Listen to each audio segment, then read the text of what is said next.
भगवान बुद्धांनी जनमानसाची मनस्थिती ओळखली आणि वेळोवेळी बोध केला. आजच्या काळात ज्याला बघावे तो आपल्या दुःखात अडकलेला आहे, परंतु दुःखाचे मूळ काय याचा आपण कधी विचार करत नाही. हाच प्रश्न उपस्थित केला भगवान बुद्धाच्या शिष्याने. एकदा भगवान बुद्धांना त्यांच्या शिष्याने विचारले, भगवान, दुःखाचे मूळ कारण काय? भगवान म्हणाले, एक गोष्ट सांगतो, म्हणजे तुला दुःखाचे कारण आपोआप कळेल. भगवान बुद्ध गोष्ट सांगू लागले. एका गावात एक व्यापारी होता.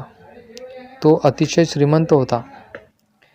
त्याने एकदा बाहेर गावाहून एक छान शोभेची वस्तू विकत आणली. घरी आल्यावर आपल्या प्रामाणिक नोकराच्या हाती वस्तू सोपवून म्हणाला की शोभेची वस्तू अतिशय महाग आहे, हलक्या हाताने कपाटात नेऊन ठेव. नोकराने जबाबदारीने वस्तू हातात घेतली आणि सांभाळून ती वस्तू कपाटात ठेवणारच तोच हातातून निसटून ती खाली पडली आणि फुटली. नोकर थरथर कापू लागला. व्यापारी रागाने लालेलाल झाला. त्याच क्षणी नोकराला नोकरीवरून काढून टाकावे हा विचार त्याच्या मनात डोकावला, परंतु त्याने क्षणभर विचार केला की या ठिकाणी चुकीसाठी त्याची आयुष्यभराची प्रामाणिकपणे केलेली सेवा विसरून चालणार नाही. त्याने नोकराला माफ केले, पण त्या रात्री व्यापाराला झोप लागली नाही.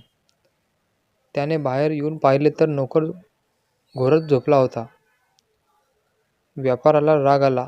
एवढी महागडी वस्तू फुटली याचे शल्प न बाळगता दुसऱ्या दिवशी व्यापाऱ्याने नोकराला सांगितले, काल तुझ्या हातून जी महागडी वस्तू फुटली ती मी तुला भेट देण्यासाठी आणली होती, पण ती देण्याआधीच फुटली याचे मला खूप वाईट वाटते. हे कळल्यापासून नोकर अस्वस्थ झाला. स्वतःच्या नशिबाला दोष देऊ लागला. त्या रात्री नोकराला झोप लागली नाही, पण व्यापारी घोरत झोपला होता.